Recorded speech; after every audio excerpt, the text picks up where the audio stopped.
Baie hartlik welkom, liewe gemeente, liewe vriende. Ek gaan vir julle 'n gedeelte lees uit Genesis 32, baie bekende gedeelte wat u almal ken. Maar baie keer is dit net so dat jy weer 'n gedeelte lees en daar ander goed jou aanspreek wat opnuut vir myself betekenis ingehou het. Kom ek lees vir julle uit Genesis 32, dis Jakob se naam word verander. Jakob het sy koers gegaan en engele van God het hom teëgekom. Toe Jakob hulle sien, sê hy, dit is die leer van God. En toe noem hy die plek Maganaim. Dit beteken die leer of die weermag van God. Dis belangrik. Daarna het Jakob boodskappers vooruit gestuur na sy broer Esau toe, na die seerstreek toe, die gebied van Edom, want hy was bang vir Esau. Jakob het vir hulle gesê, so moet julle vir my geagte broer vir Esau sê, so sê Jakob wat aan u onderdanig wil wees. Ek het tot nou toe by Laban gebly. Ek besit beeste en donkies, kleinvee, slawe en slavinne. Ek laat dit u weet om te verneem of ek by u welkom sal wees. Die boodskappers het na Jakob toe teruggekom en hom gesê, ons het by u broer Esau aangekom, maar toe was hy al op pad na u toe. Nie goeie nuus nie. Met 400 man by hom. Jakob daai bang geword. Angs het hom oorval. Toe deel hy die mense by hom en die kleinvee, die beeste en die kamele in 2 groepe, want hy het gedink as Esau by die eerste groep kom en dit uitwis, kan die ander groep dalk wegkom. Daarna het Jakob gebid, Here God van my voorvader Abraham, God van my vader Isak. Jy sien Jakob bid, hy is nou in nood, né? U wat vir my gesê het om terug te gaan na my land en my familie toe en u sal goed doen aan my. Ek is al u gunsbewyse nie werd nie. Ook nie die trou waarmee u my versorg het nie. Toe ek destyds deur die Jordaan is, het ek met my kierie gehad en nou het ek hierdie 2 groot groepe.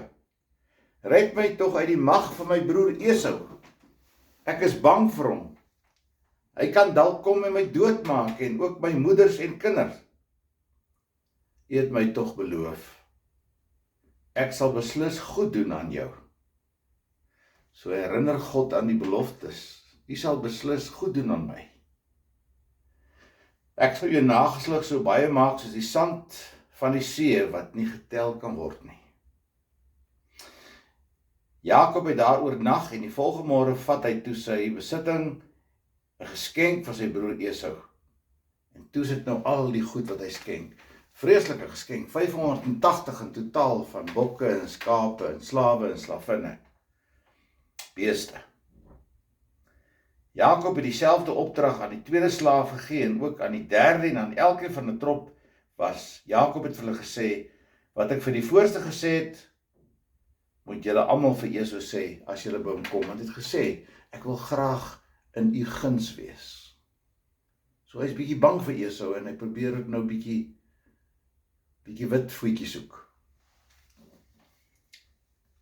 Dan vers 24, as hy nou die groepe vooruitgestuur het, dan staan daar, Jakob het alleen daar agter gebly en 'n man het tot dagbreek met hom gestoei.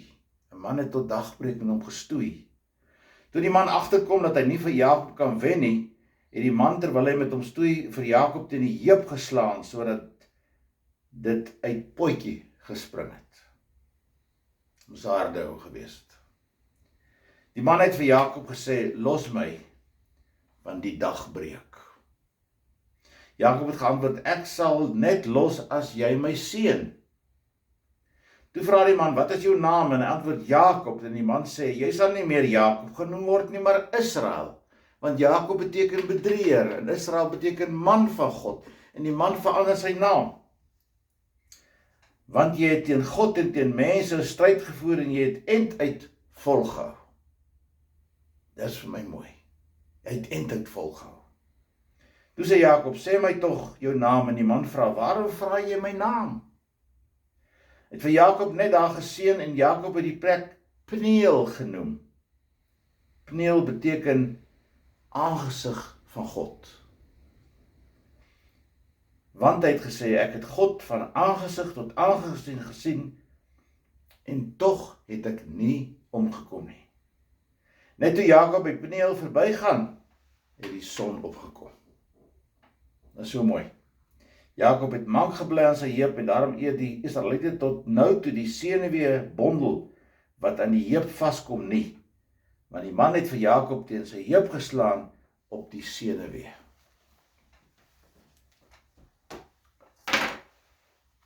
Jy weet, 'n mens gaan moes baie keer deur sulke fases in jou lewe. En ek het nog al die afgelope tyd gewonder, waarom is dit so dat ek al die tekste ken, soos Johannes 10:28, waar die Here uitdruklik sê, ek sal met jou wees, en niemand sal jou uit my hand uitruk nie. Of 'n teks soos Matteus 18 vers 14, van hierdie kleintjies sê Jesus, het ek nie een verlore laat gaan nie.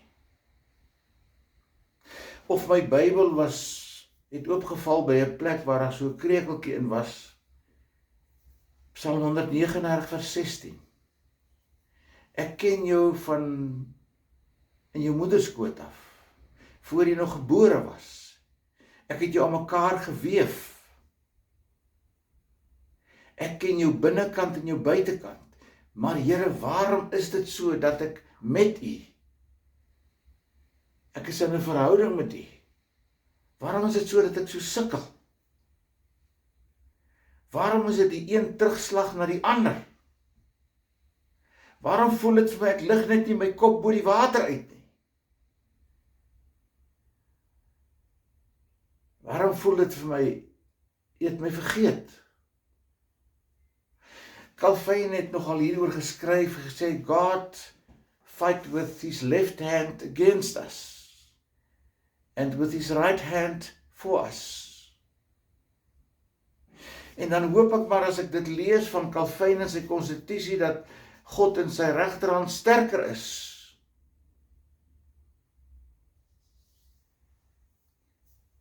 Maar dit is wat 'n mens voel in hierdie grense van einde aan amen. En dan ken jy die verhaal dat Jakob moes vlug, omdat hy sy broer Esau bedrieg het, en sy ma was betrokke daarbij, want hy was sy ma se witbroodjie. Sy ma help hom vlug, en sy pak vir hom 'n paar goedjies in, en Jakob vlug. Want hy het Esau ontneem van sy eersgeboorte reg, en hy het vir sy pa gelieg. Dan vlug hy. En hy kom by 'n plek sommer in die tweede vers wat ons gelees het in hoofstuk 32, wat hy noem Maganaim. Wat beteken? Die leer van God. God ontmoet vir Jakob daar met sy leer, kom ons sê met sy weermag. Sjoe. Is dit nou nodig, Here, dat U met die hele leermag opdag? U is mos alleen goed genoeg. Nee, God kom met sy hele leermag, maar as God met die leermag opdaag, dan kom God nie om hom te veroordeel nie. God kom om hom te sê, Jakob, ek gaan met jou wees, ek gaan met jou trek.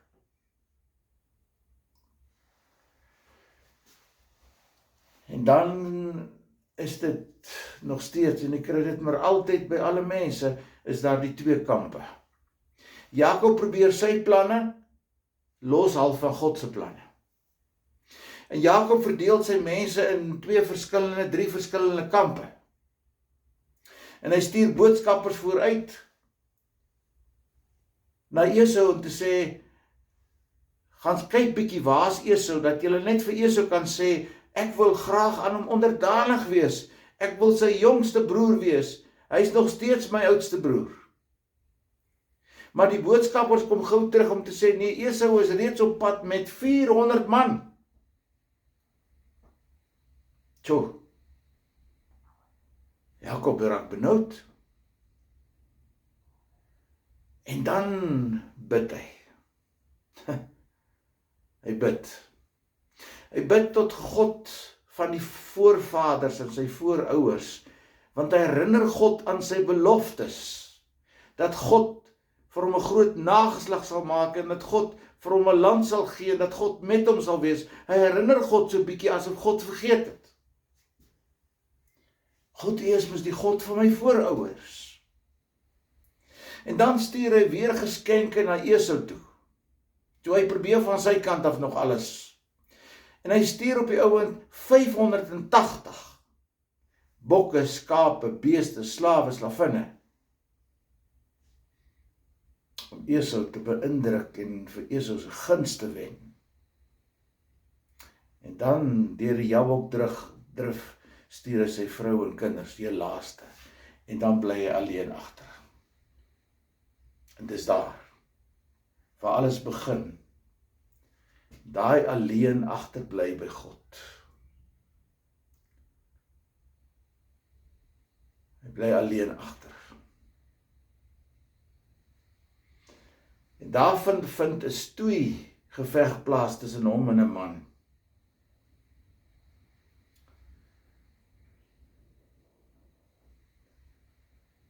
Ek weet eintlik nie of ek die regte woorde het om daaroor te praat nie. Maar 'n stoei geveg vind met hom en die man plaas tot dagbreek toe. En dan sê hy vir die man, wat is jou naam? Maar voor die lig opkom, laat die man hom los, maar hy slaan hom op die heup senuwee. Die skiatiese heup senuweebondel, wat die Israeliete tot vandag toe nog nie eet nie. En Jakob is mank. En hy sê vir hom, ek kan nie vir jou my naam gee nie, want later sal ons hoor in Eksodus 20 vers 7, jy mag die naam van die Here jou God nie uitelik gebruik nie. En as jy kyk na die Hebreëse woord wat daar gebruik word, dan staan daar die engel van God, Malak Jahweh. Dan lyk dit of dit Jesus is, waarmee Jakob geworstel het. Dit lyk so. So God laat hom in met 'n worsteling met 'n mens. Jesus kom worstel met Jakob, sal ek sê. En ek is nie 100% seker nie, maar jy lei dit af uit die teks. En hy slaan hom op die heup senuwee. Maar hy sê, ek sal jou naam verander van Jakob die bedrieër na Israel toe, wat beteken man van God. Dan was die stoeigeveg mos die moeite werd.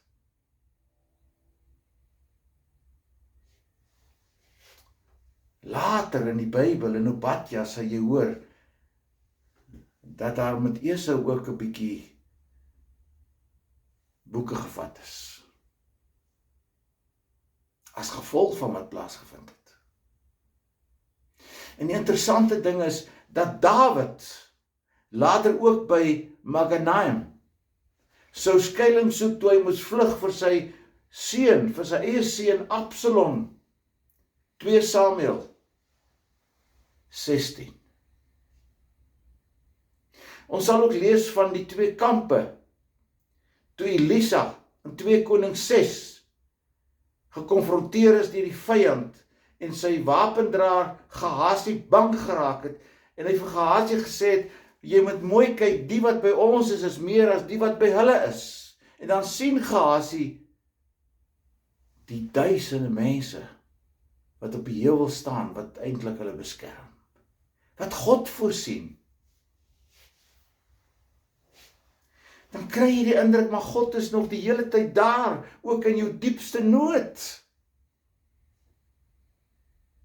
Ook as jy voel jy is van God en mens verlate, dan is God daar. As jy voel, mense het jou vergeet. Mense het jou in die steek gelaat. Ek het soveel seer gekry. Ek het my kind verloor, ek het my vrou verloor, my werk verloor. Ek het loyaliteit van mense verloor. Ek het 'n liefdesteleurstelling gehad. Dan is God by jou Paulus sê, so naby aan jou, soos jou hemp aan jou lyf. Maar dit bly eina. Dit bly seer. Hoe kom jy nou ooit sommer so maklik oor seer? Oor teleurstellings? Is nie so maklik nie. En jy sou 'n klomp goed kom bynoem, my kind het ek verloor. Ek kom daaroor nie. Ek glo jou, hoe kom jy ooit daaroor? Het jou pa verloor? Dan skryf iemand op Facebook, ek het net gister die lelike woord kan ek sê nie, maar hierdie lelike boodskap ontvang, jou pa's dood. Die pa wat my kosblik ingepak het, die pa wat vir my briefies geskryf het, wat my by die skool gaan haal het. Nee, Here. Die vrou is weg, my man is weg. Ek moet 'n besluit maak. Moet ek teruggaan of moet ek nie? Na die teleurstellings. Ja, natuurlik met God kan jy alles reg kry. Maar gaan dit werk? Here, hoekom antwoord jy nie? Hoekom is jy so stil in hierdie tyd van my doodsbenoudheid? Dis die twee kante. Jy probeer en God probeer, tot jy op die stadium kom waar jy sê, ek kan nie meer, Here. Ek gee oor. Ek hands up. Dan kom daar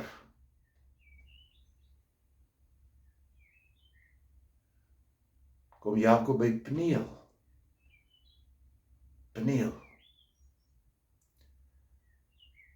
Peniel waar hy kan kniel.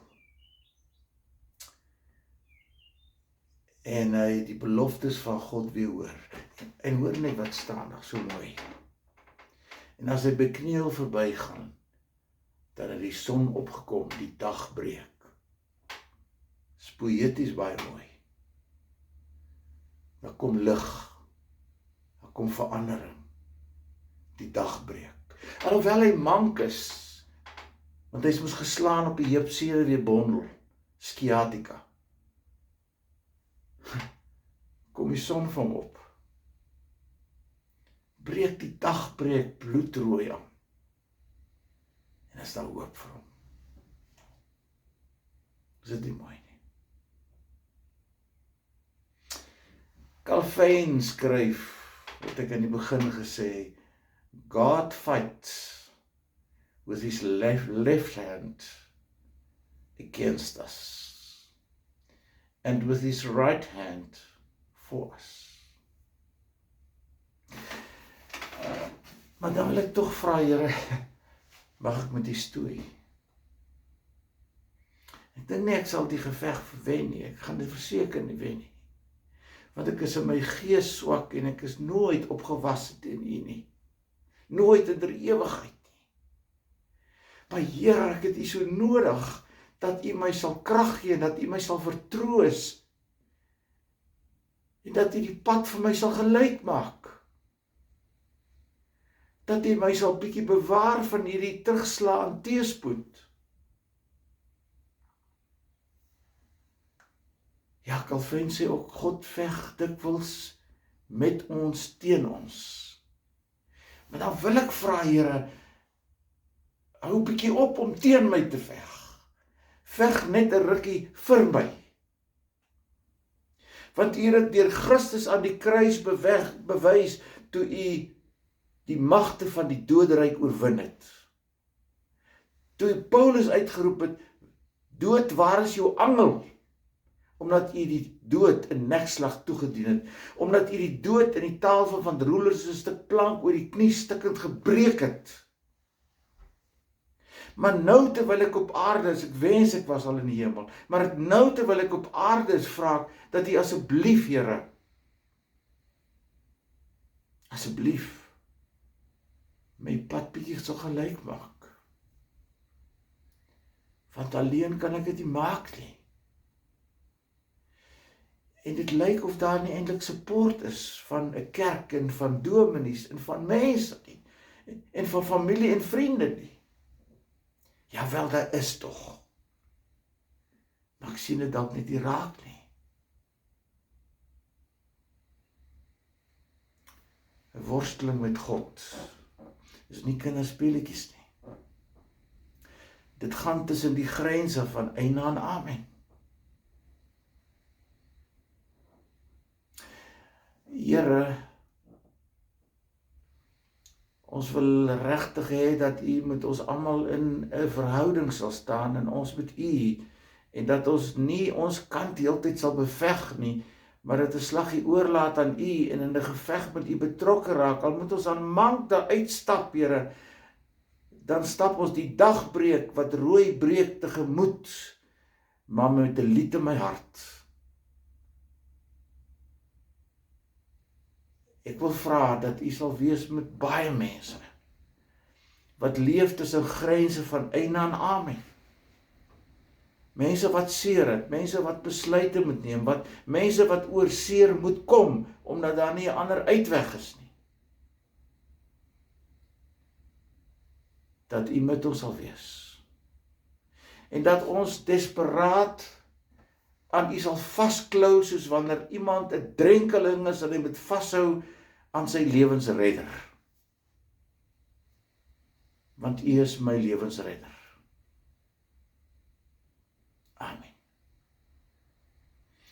Ontvang met dankbare harte die seën van die Here.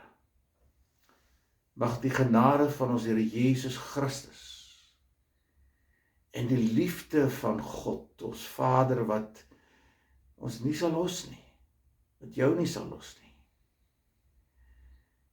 en die werking van die Heilige Gees, wat deur die kruis en deur die opstanding werk, met jou en my sal wees. Amen. Mag dit 'n mooi dag en 'n mooi week vir elkeen van julle wees. Totsiens.